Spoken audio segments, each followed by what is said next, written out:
하나님의 말씀은 요한계시록 3장 7절입니다. 요한계시록 3장 7절.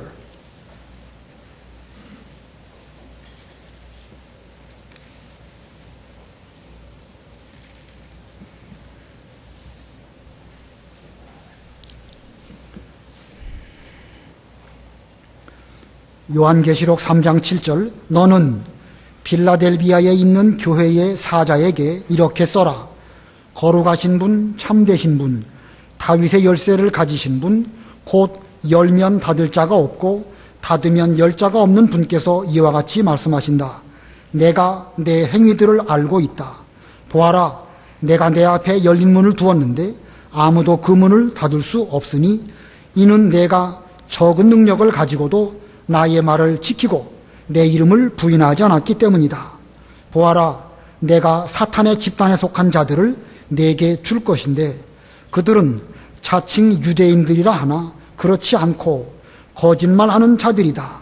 내가 그들로 내게 와서 내 발 앞에 절하게 하고 내가 너를 사랑하는 줄을 알게 하겠다. 내가 나의 인내의 말을 지켰으니 나도 너를 지키어 땅에 있는 자들을 시험하기 위하여 온 세상에 임할 시험의 때를 면하게 하겠다.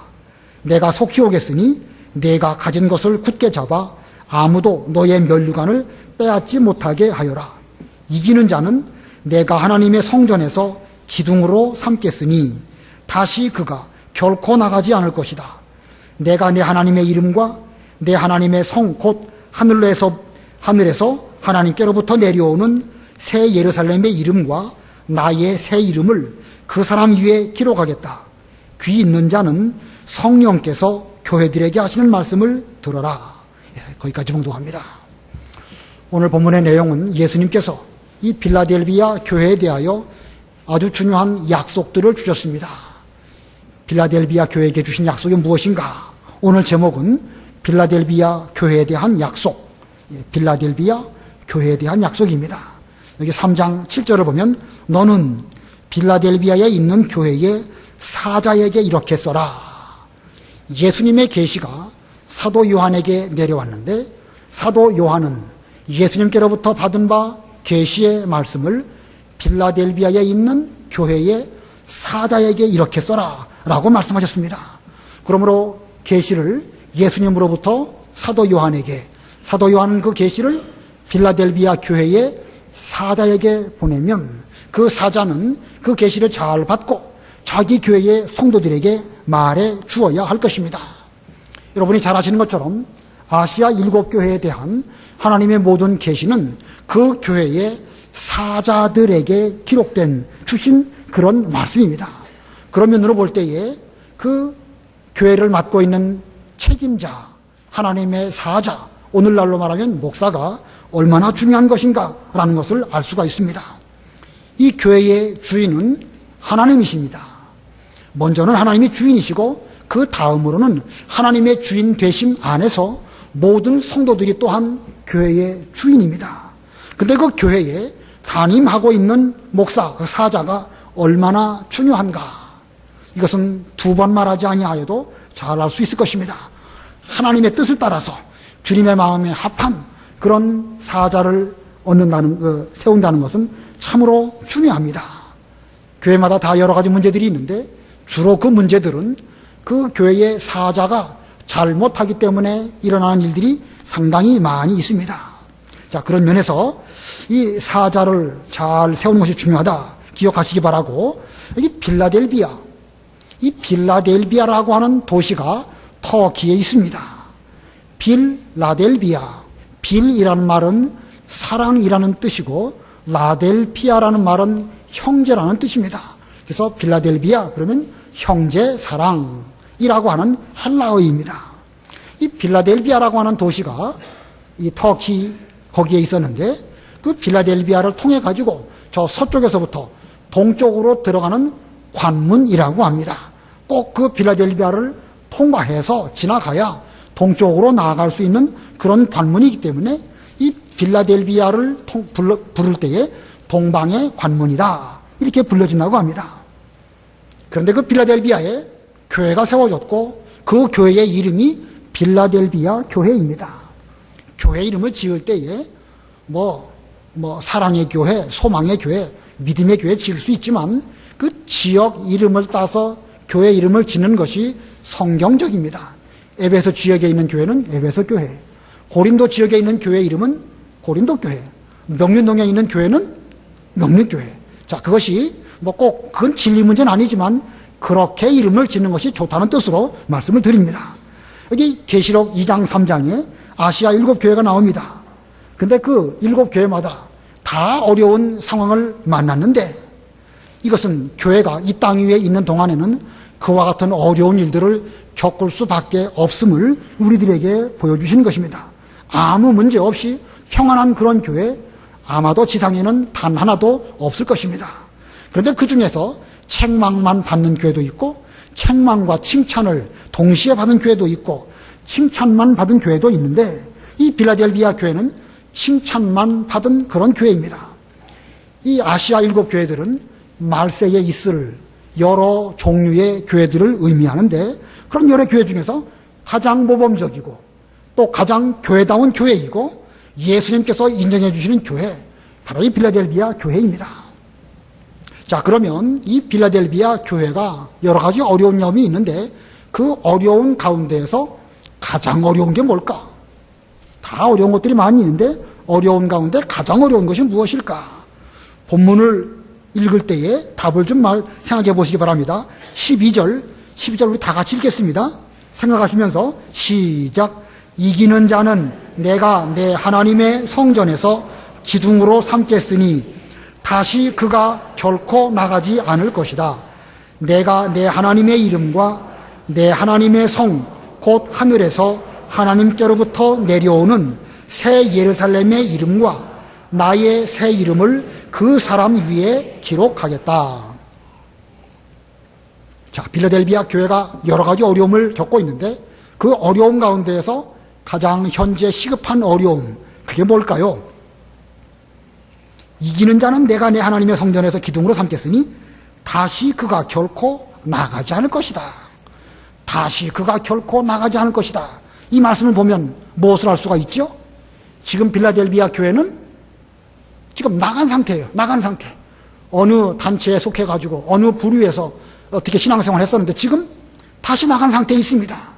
그런데 주께서 그들에게 앞으로 하나님의 성전의 기둥처럼 삼을 것이고 다시는 나가는 일이 너희들에게 결코 있지 않을 것이다. 이렇게 말씀하신 것입니다. 자, 그러므로 지금 빌라델비아 교회의 가장 어려운 것, 지금 쫓겨난 것입니다. 오갈 데 없는 그런 신자가 된 상태, 이것이야말로 지금 빌라델비아 교회가 겪고 있는 일 가운데 가장 어려운 일입니다. 다시 그가 결코 나가지 않을 것이다. 다른 번역에는 그가 다시는 성전을 떠나지 않을 것이다. 이렇게 말씀하고 있습니다. 다시는, 전에는 빌라델비아 교회 성도들이 어려움을 겪어가지고 나가게 되었고 쫓겨나게 되었고 오갈 데 없는 그런 형편이 되었지만 이 우리 주님께서 그들에게 은혜를 베풀어 주시고 하나님의 성전 안에 들어온 그 시점부터는 결코 다시는 나가는 일이 없도록 하나님이 붙들어 주시겠다. 이렇게 말씀하신 것입니다. 이걸 보면 이 빌라델비아 교회의 성도들이 어떤 단체에 속해 있다가 그 가운데 더 이상 있을 수 없게 되어서 거기서 나온 것이 분명합니다. 그들이 거기에서 자발적으로 나온 것일까요? 아니면 강제로 못 있게 함으로 쫓겨난 것일까요? 자발적으로 나온 것일까요? 쫓겨난 것일까요? 정말 쉽게 답하기 어렵습니다. 그 악한 사람들 입장에서는 쫓아낸 것이지만 나온 그 사람들 입장에서 빌라델비아 교회 성도들 입장에서는요, 자발적으로 나온 것입니다. 그래서 12절을 그 가운데 다시 보면 다시 그가 결코 나가지 않을 것이다. 나가지 않을 것이다. 주의 말씀이 살아있고 진리가 역사하시고 교회다운 교회가 되어졌고 또 하나님의 그 자기들의 영혼이 살기 위해서 말씀을 받아야 되겠는데 앞으로는 그런 어려운 일들을 다시는 겪지 아니하도록 주님께서 지켜주시겠다. 이렇게 약속하셨습니다. 그러면 이 빌라델비아 교회의 성도들로 나가게 했던 그 장본인들은 누구일까? 본문 9절 읽어보세요. 9절. 보아라, 내가 사탄의 집단에 속한 자들을 내게 줄 것인데 그들은 자칭 유대인들이라 하나 그렇지 않고 거짓말하는 자들이다. 내가 그들로 내게 와서 내 발 앞에 절하게 하고 내가 너를 사랑하는 줄 알게 하겠다. 예, 여기 이 세 가지로 표현하고 있습니다. 사탄의 집단에 속한 자들, 그리고 자칭 유대인들이라고 하는 자들. 그러나 그들은 뭐 하는 자들이다? 거짓말하는 자들이다. 이렇게 말씀하고 있습니다. 사탄의 집단에 속한 자들이고 스스로 자칭 우리는 잘 믿는다라고 하는 그런 유대인들이고 그리고 거짓말하는 자들이다. 이렇게 말하고 있습니다. 자, 이런 이 앞뒤의 문맥을 놓고 살펴볼 때에 그 당시의 상황이 어떠한지 우리는 충분히 짐작할 수가 있습니다. 필라델비아 지역에 여러 사람들이 모여서 하나님을 섬기는 신앙생활을 하였습니다. 근데 어느 시점 그곳에 좀 다른 뭔가 이상한 그런 사람들이 섞이게 되었습니다. 성도인 듯 성도가 아닌 성도 같은 성도. 어디서 많이 들어본 말이죠? 예, 성도인 듯 성도가 아닌 성도 같은 성도인데 결국은 성도가 아닌 사탄의 집단에 속한 이런 사람들이 거기에 들어오게 되었습니다. 그들은 스스로 생각하기를 조상 쪽부터 우리들은 하나님을 잘 섬겼던 사람들이다 하면서 스스로 철저하게 율법을 잘 따져서 지키는 사람들이다 라고 말하고 있지만 그들은 자기들의 논리로 말하는 것일 뿐이고 결국은 그것이 궤변이고 거짓말이다 라고 성경은 말씀하고 있습니다. 자, 그들 가운데 함께 있어서 신앙생활했던 성도들 처음에는 잘 몰랐습니다. 그리고 시간이 지나갔습니다. 처음에는 잘 몰랐지만 점점 그들의 본색은 드러날 수밖에 없는 것입니다. 한 번, 두 번 거짓말할 때에는 속을 수밖에 없습니다. 그러나 세 번, 네 번 들을 때에는 그 좀 이상하다. 다섯 번, 여섯 번 들을 때는 제대로 분별하는 그런 사람들이 있었습니다. 그들은 뻔히 보이니까요. 그래서 그 유대인들의 거짓말이 여기 빌라델비아 교회의 성도들을 오히려 핍박한 것입니다. 그 거짓말을 들어야 하는 그 입장에 있는 그 빌라델비아 성도들은 더 이상 괴로워서 거기에 있을 수가 없었고 그리고 거기서 자발적으로 나온 것입니다. 요즘도 이 사회에서 혹은 학생들이 왕따를 당하는 일은 정말 견디기 어려운 것입니다. 집 나가면 무슨 고생이라고 하죠? 예, 정말 힘듭니다. 근데 이 고대 사회에 따돌림 당하면 그게 얼마나 힘들까? 예, 고대 사회에 따돌림 당하는 거, 뭐 요즘도 농촌에 가가지고 그 귀농해가지고 그곳 사람들하고 잘 어울리지 못하면 상당히 많은 괴로움을 겪는다고 합니다. 특별히 신앙적으로 이 고대 유대 사회에서 따돌림 당하는 일은 엄청나게 어려운 일이었습니다. 근데 지금 빌라델비아 교회 성도들이 그 일을 당했습니다.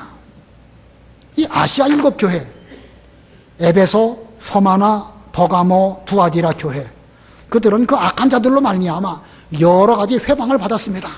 그러나 쫓겨난 그런 일을 겪은 교회는 이 빌라델비아 교회 외에는 없습니다. 이 빌라델비아 교회는 완전히 그 집단으로부터 나가라 해서 나올 수밖에 없는 출교 상태가 되고 말았던 것입니다. 여러분들 믿음 지키시다가 쫓겨나 보신 적 있으신가요? 믿음 지키다가 쫓겨나 보신 적 있으신가요? 좀 있으실 거예요, 몇 분. 따져보면 다 참 드라마 같은 그런 상황을 겪어서 여기까지 오신 분들 많이 계십니다. 저도 예수 믿고 한 1960년대 후반 즈음에 여러 번 쫓겨났습니다. 쫓겨나가지고 갈 데가 있어야지요. 통행금지는 있는데 어디 가서 뭐 피할 데는 없고, 동대문 지하도 지금은 없어졌죠. 옛날에 동대문 지하도가 있었어요. 거기 가면 좀 바람 피하고 하룻밤 지낼 수 있지 않을까. 제 여동생하고 거기를 몇 번 갔었습니다. 얼마나 졸리는지 가다가 그냥 전봇대에다가 들이받았어요. 지금도 그 생각이 납니다. 이 쫓겨난 사람의 심정, 쫓겨나 봐야 아는 것입니다. 제가 첫 목회를 덕양교회에서 했는데 그 덕양교회가 쫓겨난 교회예요. 이거 뭐 19.9평 되는 예배당에 모여서 예배를 드리는데 피아노 뒤에서 그 싱크대 갖다 놓고 거기서 설거지하고 밥하고, 또 나중에는 또 음식물 그런 것들은 화장실에 갖다가 변기에 버리고, 뭐 기도할 때가 마땅치 않으니까 의자와 의자 사이에 전기 판넬을 갖다 깔아놓고 거기서 화요일마다 모여서 기도하고, 쫓겨나 본 사람 외에는 그 쫓겨나 본 사람의 심정을 알 수가 없을 것입니다. 이런 경험하는 것도 나쁘지 않지 않을까 생각이 듭니다.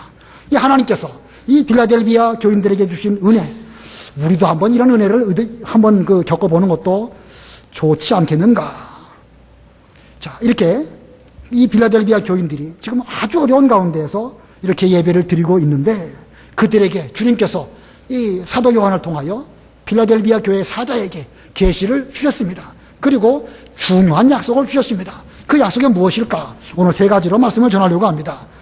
예수님의 약속, 빌라델비아 교회에게 주시는 약속. 첫 번째는 내 앞에 열린 문을 두었다. 약속하셨습니다. 내 앞에 열린 문을 두었다. 본문 7절, 8절 다 같이 합독하겠습니다. 시작. 너는 빌라델비아에 있는 교회의 사자에게 이렇게 써라. 거룩하신 분, 참되신 분, 다윗의 열쇠를 가지신 분, 곧 열면 닫을 자가 없고 닫으면 열 자가 없는 분께서 이와 같이 말씀하신다. 내가 내 행위들을 알고 있다. 보아라, 내가 내 앞에 열린 문을 두었는데 아무도 그 문을 닫을 수 없으니 이는 내가 적은 능력을 가지고도 나의 말을 지키고 내 이름을 부인하지 않았기 때문이다. 요한계시록에 나타난 예수님의 모습들이 1장에 보면 상당히 다양한 표현으로 기록하고 있습니다. 여러 모습이 예수님의 모습이에요. 불꽃 같은 눈, 빛난 주석, 7뼈를 붙잡으신 분 등등이 있는데 각 교회의 형편에 맞추어서 주님께서 그들에게 찾아가 주시고 나타내 보여주셨습니다. 그런데 이 빌라델비아 교회에 보여주신 예수님의 모습은 거룩하신 분, 두 번째는 참되신 분, 세 번째는 다윗의 열쇠를 가지신 분이라 이렇게 말씀하고 있습니다. 개역성경에는 거룩하고 진실하사 다윗의 열쇠를 가지시니, 여기 다윗의 열쇠가 무엇일까요? 먼저 성경을 읽고 보겠습니다. 이사야 22장 20절로 22절. 이사야 22장 20절. 그 날에 내가 힐기야의 아들 내 종 엘리야김을 불러 내 옷을 그에게 입히고 내 허리띠를 그에게 띄우고 내 권세를 그의 손에 넘겨줄 것이니 그가 예루살렘 주민들과 유다 족속의 아버지가 될 것이며 내가 또 다윗 집의 열쇠를 그의 어깨에 둘 것이니 그가 열면 닫을 자가 없을 것이며 그가 닫으면 열 자가 없을 것이다. 예, 히스기야 왕 때에 하나님께서 이사야 선지자를 통해 가지고 계시를 하셨습니다. 힐기야의 아들 엘리야김, 그에게 옷을 입히고 또 허리띠를 띠고 권세를 주시고 그리고 그에게 다윗 집 열쇠를 그의 어깨에 둘 것이다. 그래서 그 엘리야김이 열면 아무도 닫을 수 없고 닫으면 아무도 열 수 없는 그런 권세를 그 엘리야김에게 주겠다.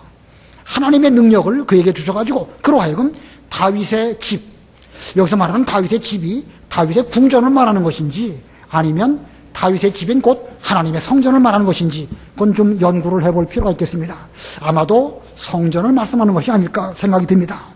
자, 이 엘리야김 아주 큰 권세를 하나님으로부터 받았습니다. 그가 열면 아무도 닫을 수가 없고 그가 닫으면 함부로 아무도 열 수 없는 그런 권세를 하나님께서 그에게 주셨습니다. 자, 그런데 점점 시간이 지나면 그 힐기야의 아들 엘리야김 그 권세가 어떻게 될까? 그 다음 또 읽어보세요. 이사야 22장 23절로 25절. 이사야 22장 23절. 또 내가 단단한 곳에 박힌 목같이 그를 굳세게 할 것이니 그가 그의 아버지 집의 영광의 보좌가 될 것이며 그의 아버지 집안의 모든 영광이 그 위에 걸릴 것이니 자손들과 그 자손들의 자손들 모든 그릇 작은 잔으로부터 항아리까지이다. 만군의 여호와께서 말씀하셨다. 그날에 단단한 곳에 박힌 못이 삭을 것이다. 그것이 부러지고 떨어져 나가 거기에 매달린 것들도 다 부서질 것이다. 여호와가 말한다. 예, 하나님의 말씀에 비유를 들어서 단단한 곳에 잘 박힌 못, 그 힐기야의 아들 엘리야김이 그렇다는 거예요. 단단한 곳에 잘 박힌 못이라고 하면 얼마나 힘을 쓰겠죠? 상당히 힘을 쓰겠죠? 예, 못 하나가 얼마나 그 힘을 지탱할 수 있을까? 전에 제가 들은 바에 의하면 저거 한 1톤 정도를 견딘다는 거예요. 1톤이면 얼마나 무거운지 알겠죠? 1000kg을 단단한 곳에 잘 박힌 못이 견딘단 말입니다. 그래서 여기 본문에 보니까 그 집안의 모든 영광이 그 못 하나에 걸릴 것인데 그 자손의 자손들 모든 그릇 작은 자녀로부터 항아리까지, 이건 다 사람을 의미하는 거예요.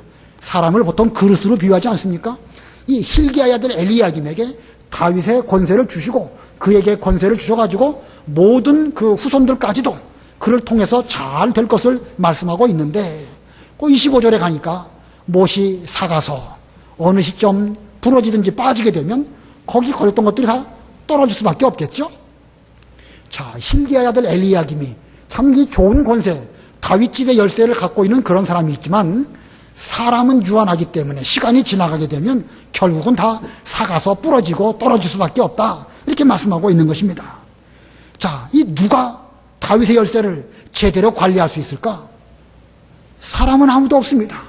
사람은 유한하기 때문에 그 다윗 집의 열쇠를 받아가지고 얼마 동안 관리할 수 있을지 몰라도 결국은 시간이 지나면 나이 들고 늙고 병들고 결국은 뽑혀질 수밖에 없는 것이 인간인 것입니다.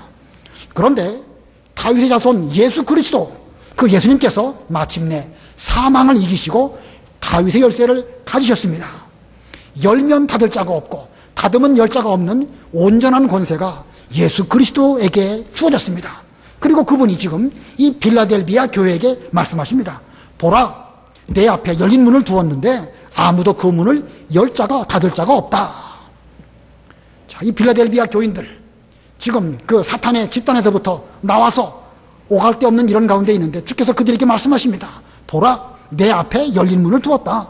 아무도 그 문을 닫을 사람이 없다는 거예요. 너희에게는 적어도 열려있는 문이기 때문에 이제 그리로 들어가라, 이렇게 말씀하십니다. 자, 왜 예수님께서 그들에게 열린 문을 주셨겠죠? 왜 그러셨을까? 사탄의 집단에 속한 사람들, 그 유대인들이 이 예수 믿는 이 성도들을 쫓아냈습니다. 그리고 다시는 자기들이 있는 곳으로 들어오지 못하도록 문을 꽝 닫아 버렸습니다. 이제 그 성도들은 오가도 할 수 없는 그런 상태가 되었습니다. 그런데 마침 그때에 예수님께서 찾아오시고 그분의 손에 있는 다윗의 열쇠로 그들에게 문을 열어주시고 그리고 아무도 닫을 사람이 없도록 그렇게 선언을 하셨습니다. 자, 이제는 그 문으로 들어가기만 하면 되는 것입니다.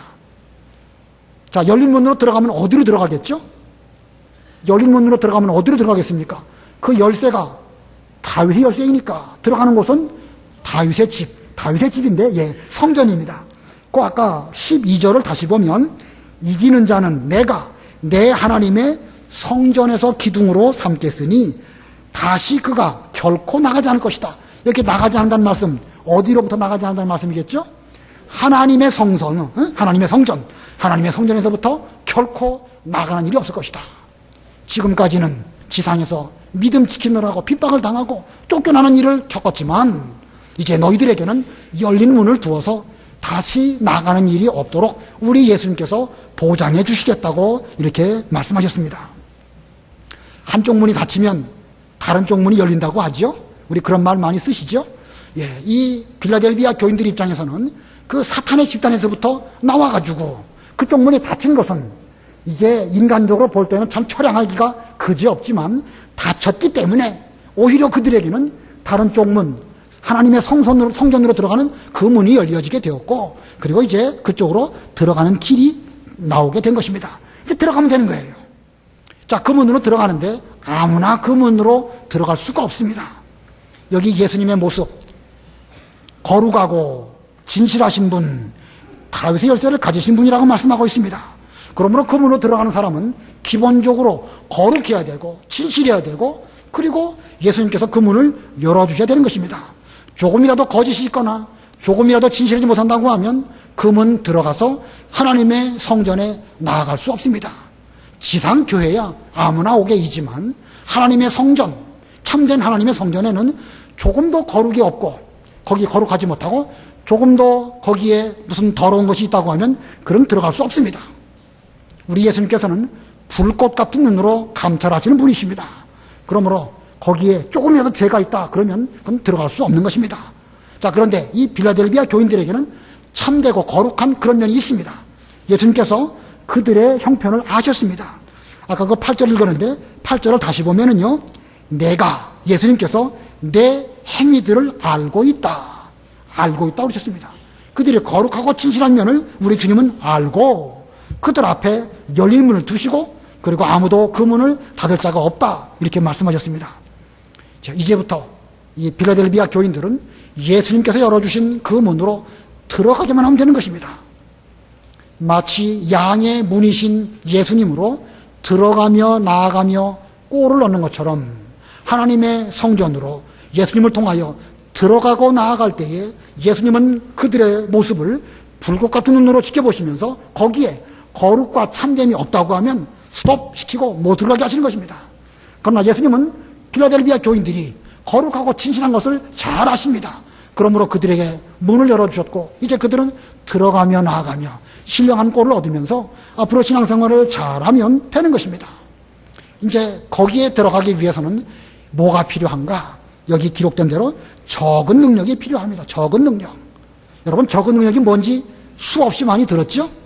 내게 있는 능력의 모든 것입니다. 우리는 뭐 능력이 부족해요. 적습니다.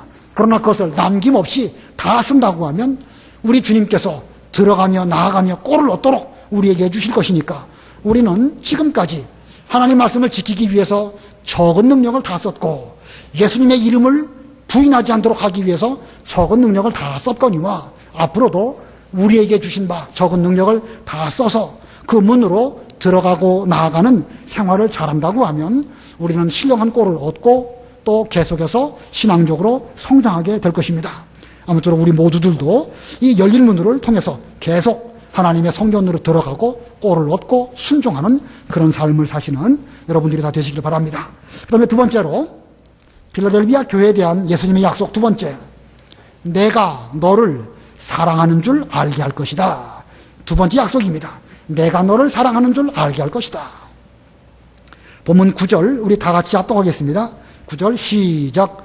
보아라, 내가 사탄의 집단에 속한 자들을 내게 줄 것인데 그들은 자칭 유대인들이라 하나 그렇지 않고 거짓말하는 자들이다. 내가 그들로 내게 와서 내 발 앞에 절하게 하고 내가 너를 사랑하는 줄을 알게 하겠다. 사탄의 집단이 너희를 미워하지만 너희가 그들을 대할 때 사랑으로 대하고 또 예수님께서 우리를 이 사랑하는 우리의 사랑을 인정해 주신다고 하면 그때 가갖고 내가 너희를 사랑하는 줄을 저 사람들로 알게 해주겠다. 이런 말씀입니다. 이 구절을 잘 보면 사탄의 집단에 속한 자들을 내게 줄 것이다. 자, 이 빌라델비아 교인들에게 주겠다고 말씀하시고 그리고 그 끝부분에 가면 그들로 내게 와서 내 발 앞에 절하게 한다. 이렇게 약속하십니다. 이게 무슨 뜻일까? 지금은 너희들이 고난받는 가운데 있지만 가까운 어느 시점에 저들의 거짓말을 예수님께서 다 드러나게 해주실 터인데 그때에 그 가운데 있는 몇몇 사람들이 너희들의 진실을 깨닫고 너희에게 찾아와서 굴복하면서 우리가 과거에 잘못 깨달아서 잘못된 행동을 했습니다. 형제여 용서해 주옵소서 이렇게 말할 때가 온다는 것입니다. 이거 보면 여기 말하는 그 사탄의 집단이라고 표현하고 있지만 그 속에는 분별력이 없어가지고 일시적으로 속아 넘어간 그런 사람들도 있다는 것입니다. 그래서 그들은 덩달아서 지금 이 빌라델비아 교회 성도들을 핍박했습니다. 알지 못하니까 그들은 핍박을 했습니다. 그러나 정한 때가 되면 예수님께서 저들에게도 분별력을 주시고 저들의 죄가 호소하고 소리치고 또 말할 때 다 드러날 때는 이것이 옳은 것이 아니었구나 이렇게 깨달을 때가 온다는 것입니다. 그렇게 되면 비로소 분별력을 갖게 되고 그제서야 너희 앞에 와서 굴복하면서 우리가 과거에 제대로 알지 못해가지고 이런 일을 했어 이렇게 말할 때가 온다는 것입니다. 자, 그러므로 이 빌라델비아 교회의 성도들 입장에서 저들을 대할 때 어떻게 대해야 될까요? 미워해야 될까요? 사랑해야 될까요? 분별하지 못하고 지금 우리를 핍박하는 그 사람들 미워해야 되겠습니까? 사랑해야 되겠습니까?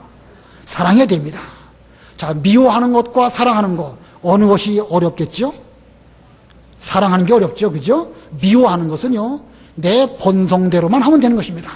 미운 사람 미워하는 거야 노력하지 않아도 저절로 미워집니다. 눈이 옆으로 돌아가고 눈꼬리가 찢어지고 미워하게 되는 것은 본성적으로 미워합니다. 이 사랑하는 것은 여간 어려운 게 아닙니다. 하나님은 사랑이시라. 하나님의 사랑을 우리에게 나타내 주실 때 예수 그리스도를 통해서 나타내 주셨고, 예수님은 십자가에 달려 돌아가심으로 하나님의 사랑을 우리들에게 확증하여 보여주셨습니다. 이만큼 사랑하는 것이 어렵습니다. 자, 그러므로 사랑하는 것은 인간의 차원을 넘어선 신령한 세계의 것입니다. 그게 힘들고 어려워도 예수 믿는 성도인 우리들은 신령한 세계 속에서 사랑으로 대하도록 노력해야 됩니다. 만약에 그렇게 한다고 하면 정한 때가 되면 모든 것이 다 드러나고, 그때에 우리를 핍박했던 자들이 다 와서 굴복하게 될 것이고, 내가 너희를 사랑하는 줄을 알게 주겠다. 주께서 이렇게 말씀하고 계십니다. 자, 이 굴복하면서 뭐라고 말할까? 나는 과거에 당신을 그렇게 미워했는데 끝까지 나를 사랑해 주시는 거 진심으로 감사합니다. 자, 그런 말을 들을 때 우리는 뭘 깨달을 수 있겠죠? 아, 이거야말로 예수님의 사랑이구나. 나도 부족한 가운데 이 형제를 사랑하려고 노력하고 미워하지 않으려고 노력했더니 예수님이 나를 인정해 주시고 예수님이 나를 사랑해 주신다는 사실을 저 사람들로 하여금 밝히 드러내 주시는구나. 이렇게 드러나게 될 것입니다. 자, 이게 우리가 생각해 볼 것은요, 또 하나 더 생각해 볼 것은 상대방이 나를 어떻게 생각하든지 내 마음 상태에 따라서 내 육체의 건강도 좌우된다는 것입니다. 사랑하는 사람이 괴로울까요? 미워하는 사람이 괴로울까요? 이거 미워하는 것은요, 정말로 괴롭습니다.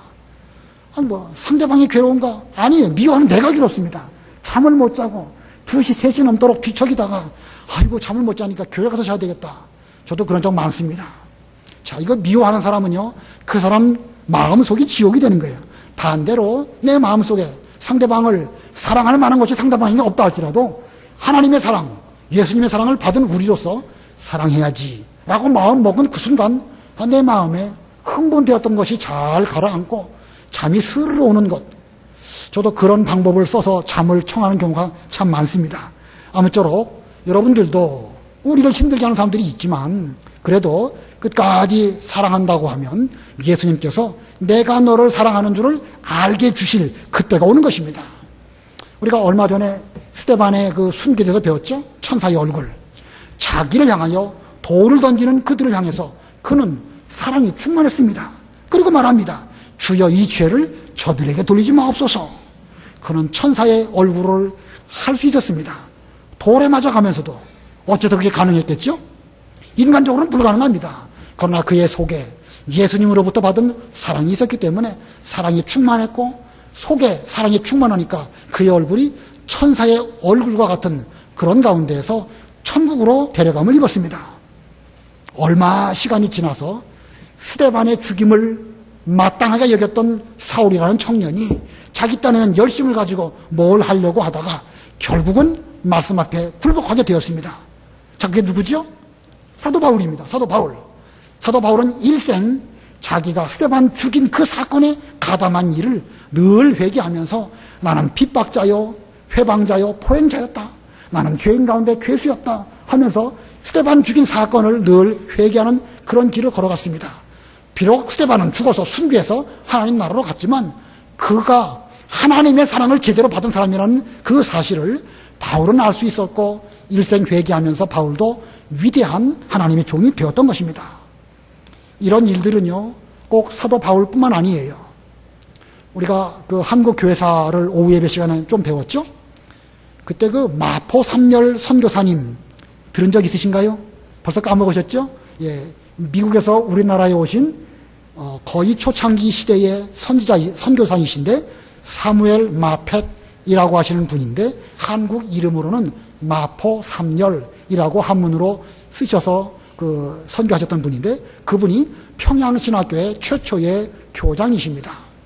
그런데 그분이 선교할 때, 복음을 전할 때 그를 향하여 돌을 던지던 깡패가 있었는데 그 깡패 이름이 이기풍이라는 분이에요. 이기풍. 들어본 적 있으신가요? 우리 신학생들은 아실 것입니다. 우리나라의 평양신학교가 최초에 세워지고 1901년부터 학생들을 가르치기 시작했는데 1907년에 7명의 졸업생들이 있었습니다.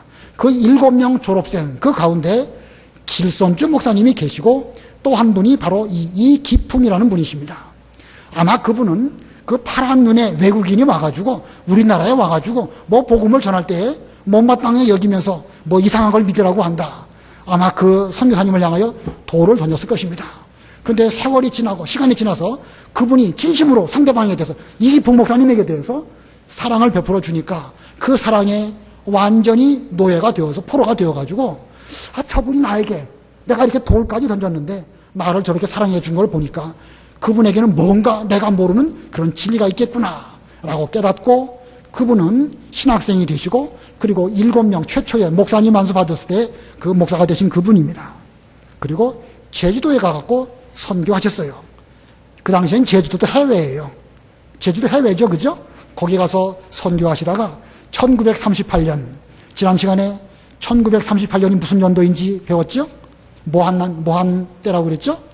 신사 참배는 합법적인 것이니까 우리 장로교 총회에서 그렇게 하도록 하자라고 가결을 한 해가 1938년입니다.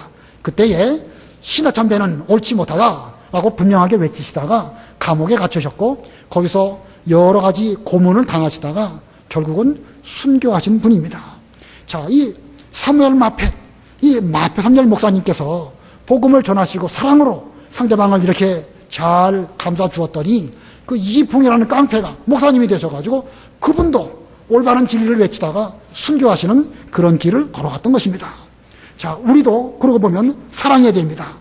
우리도 천사의 얼굴을 할 수 있도록 예수님의 사랑에 우리가 좀 붙잡히가 되고 포로가 되어져서 예수님의 사랑으로 다른 사람을 사랑할 수 있는 이런 우리가 된다고 하면 때가 되면 예수님이 우리를 사랑하신다는 것을 다른 사람들도 알게 될 때가 있을 것입니다.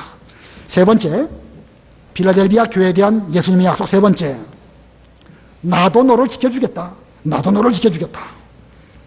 본문 10절 11절 우리 다 같이 합독하겠습니다. 10절 11절 시작. 내가 나의 인내의 말을 지켰으니 나도 너를 지키어 땅에 있는 자들을 시험하기 위하여 온 세상에 임할 시험의 때를 면하게 하겠다. 내가 속히 오겠으니 내가 가진 것을 굳게 잡아 아무도 너의 면류관을 빼앗지 못하게 하여라. 내가 나의 인내의 말을 지켰으니 나도 너를 지켜주겠다. 예수님께서 나도 너를 지켜주겠다 약속하셨습니다. 이 사탄의 집단에서 나온 빌라델비아 교회의 성도들, 그들은 영적으로 적은 능력을 다 쓴 성도들이고 진심으로 예수님을 사랑하고 그 사랑받은 성도들입니다. 그들은 신앙적으로는 풍성한 충만한 이런 가운데 있는데 그들의 현실은 대단히 곤고한 이런 현실입니다. 마땅히 갈 곳도 없고 아무도 그들로 하여금 들어와서 여기서 쉬시오라고 영접하는 사람도 없었습니다. 그들의 현실을 잘 아시는 예수님께서 내가 나의 인내의 말을 배반하지 아니하고 끝까지 잘 붙들고 지켰으니까 나도 너를 지켜주겠다. 자, 하나님 말씀 지키면 우리 예수님 그 지킨 그 인내를 잘 알아주시고 우리 주님께서 때가 되면 우리를 또 지켜주시는 그런 약속을 하셨습니다. 그리고 또 말씀하시기를 머지않아 온 땅에 있을 시험의 때가 있을 것인데 너희들에게 대해서는 그 시험의 때를 면하게 해주겠다. 이렇게 말씀하십니다. 이 말씀은 시험이 있어도 내가 너를 지켜주기 때문에 그 시험이 너를 해치지 못하게 하겠다. 그런 뜻입니다. 그 다니엘의 세 친구 사드락 메삭 아벳느고 그 금신상에 절하지 않았습니다. 처음에 절하지 않으니까 그 느부갓네살 왕이 좋은 말로 회유하지요. 너희들이 짐짓 그리하였느냐. 잘 알지 못하고 깨닫지 못해서 그렇다고 하면 다시 한번 악기가 연주하게 될 때에 금신상에 절하면 내가 너희들의 죄를 다 용서해 주겠다. 회유한 말을 했습니다. 그때 그들이 뭐라고 말했죠? 우리는 하나님을 섬기는 사람으로서 왕을 배반하려고 하는 것이 아니라 말씀을 지켜야 하기 때문에 왕이 아무리 저희들에게 말한다 할지라도 저희들은 그 우상에 절할 수 없습니다. 그랬더니 그들에게 7배나 뜨거운 풀무불에 들어가는 그런 시험이 오게 되었습니다. 갈수록 태산이에요. 갈수록 믿음 지키기가 어려운 그런 형편을 만나게 되었습니다. 결국은 그들은 7배나 뜨거운 용광로 풀무불 안에 들어가게 되었는데 들어가는 그 순간 누가 찾아오셨죠? 예수님이 찾아오셨습니다. 예수님이 찾아오셔가지고 그 풀무불 안에 함께 다니시는 거예요. 들어가기는 세 사람이 들어갔는데 그 안에 다니는 사람들을 보니까 네 사람이 다니는데 그 중에 한 분은 하나님의 아들과 같았다. 그 이방 사람들이 그렇게 말하지 않았습니까? 자, 나도 너를 지켜주겠다. 끝까지 인내하면서 믿음을 잘 지키니까 나중에 가갖고 자기들의 힘으로는 어쩔 수 없는 그런 상황이 되었을 때에 예수님께서 그들에게 찾아와 주시고 그 풀무불이 그들의 머리카락도 해치지 못하도록 이렇게 지켜주시는 그런 은혜를 베풀어 주셨습니다. 그리고 주님이 또 말씀하시기를 본문 11절에 내가 속히 오겠으니 내 가진 것을 굳게 붙잡아서 아무도 내 면류관을 빼앗지 못하게 하여라. 지금 예수님의 마음은요, 이 빌라델비아 교인들에게로 쏠려 있습니다. 저들이 지금 쫓겨나서 오갈 데 없는 가운데에서 어려움 겪고 있구나. 내가 빨리 가서 저들을 잘 위로하고 앞으로 편안하게 하나님의 집으로 인도해야 되지 않겠는가. 예수님의 마음이 지금 답답하신 거예요. 시간이 빨리빨리 안 가는 거예요, 지금.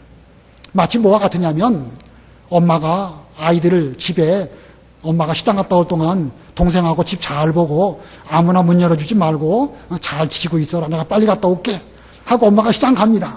시장 가는 엄마가 이것저것 해찰하면서 뭐 시간 내내 보내다가 느긋하게 오겠습니까? 마음은 집에 있는 거예요. 빨리 시간을 아껴가지고 장 보고 빨리 돌아가야지. 우리 아이들이 얼마나 나오기를 기다리고 있을까? 예수님의 마음이 좀 그런 것입니다. 예수님의 마음이 온통 빌라델비아 교인들에게로 향하고 계십니다. 그래서 그들이 고난당하는 것을 안타깝게 여기시면서 내가 속히 갈 것이니까 너희들 지금까지 진리 잘 지킨 거 내가 기억하고 있다. 너희들이 지금 내가 가기만 하면 이 면류관이 있는데 그 면류관 받도록 잘 믿음 생활 잘하도록 하여라. 이렇게 말씀하셨습니다. 요한복음 9장 한번 읽어보겠습니다. 요한복음 9장 35절로 38절. 요한복음 9장 35절. 그들이 그를 바깥으로 내쫓았다는 것을 예수께서 들으시고 그를 찾아 말씀하시기를 내가 인자를 믿느냐 하시니 그가 대답하여 말하였다. 주님, 그분이 누구십니까? 제가 그분을 믿겠습니다. 예수께서 그에게 말씀하시기를 내가 그를 보았으며 지금 너와 말하고 있는 이가 바로 그이다. 그가 명확하게 말하기를 주님, 제가 믿습니다 하고 그분께 절하였다. 예, 나면서부터 소경된 사람이 있었습니다. 그는 주님이 누구신지도 모르고 진리가 무엇인지도 몰랐습니다. 그러다가 우연히 예수님께서 그에게 찾아와 주셨고 진흙을 침으로 이겨가지고 그의 눈에 발라주셨을 때에 그는 예수님의 보내심을 받아가지고 실로암 연못에 가갖고 그 눈을 씻으니까 밝기 떠서 보게 되었습니다. 사람들이 그를 핍박하게 되었죠. 너를 낫게 한 사람이 누구냐. 나는 그가 누군지 모르지만 아무튼 어느 분이 나에게 이렇게 저렇게 명령하셔가지고 내가 순종했더니 눈이 떠지게 되었습니다. 그러다 보니까 이제 그분이 다음에 성전에 들어갔어요. 성전에 들어가 보니까 바로 그분이 거기 계시거든요. 다시 또 그 유대인들에게 말합니다. 내 눈을 뜨게 해주신 분은 나사렛 예수님이시다. 그랬더니 유대인들의 핍박이 본격적으로 들어오게 되었습니다.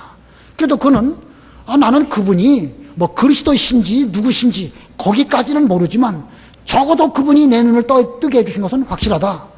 하나님의 그 사람이 하나님의 뜻이 아니고서는 이런 일이 있을 수 없는 거 아니겠느냐. 그는 소경이었지만 충분히 어느 정도 분별력을 갖게 되었습니다. 그랬더니 유대인들의 핍박이 점점 심해졌죠. 결국은 유대인들은 이 소경되었다가 보게 된 이 사람을 쫓아냈습니다. 출교시켰습니다. 쫓아냈더니 그때에 예수님께서 그에게 찾아오시고 내가 인자를 믿느냐 하고 말씀하십니다. 그랬더니 이 소경되었던 사람이 그가 뭐 인자가 누군지 알 수가 있나요? 모르지요. 주님, 저는 그분이 누군지 모릅니다. 그러나 그분이 누구신지 주께서 잘 말씀해 주시면 제가 그분을 믿겠습니다. 그랬더니 예수님께서 지금 너와 말하고 있는 그가 바로 그이다. 그랬더니 그가 뭐라고 그러죠? 38절에 그가 명확하게 말하기를 주님 제가 믿습니다 하고 그분께 절하였다. 분명하게 깨달았습니다. 육신의 눈뿐만 아니라 그런 영적의 눈도 떠서 주님, 제가 주님을 확실히 그리스도로 영접하고 앞으로 믿습니다 라고 말하면서 예수님 앞에 경배하며 절하였습니다. 어찌 보면 이 소경되었던 그 사람, 쫓겨난 거, 출교당한 거 비극이지요. 유대 사회에서 이 얼마나 큰 비극인지 모릅니다. 그러나 쫓겨난 그때에 예수님께서 찾아오셨고 그에게 아주 귀중한 진리를 말씀해 주셨고 그는 예수님을 제대로 경배하는 이런 은혜를 입게 되었던 것입니다. 여러분도 쫓겨나라는 말씀은 아니에요. 그러나 이 쫓겨난 그것 아주 큰 은혜가 있다는 사실, 저는 개인적인 경험으로나 교회적인 경험으로 어느 정도 겪었습니다. 아무쪼록 우리 모두들도 믿음 지키다가 어려운 일 당하는 거, 그게 오히려 나쁜 것이 아니라 복받는 길로 가는 것이고 열린 문으로 나아가는 그런 길인 줄을 알고, 아무쪼록 믿음 끝까지 잘 지키고 인내의 말씀을 굳건히 붙잡으시는 그런 우리 모두들 되시기 바랍니다. 기도하겠습니다.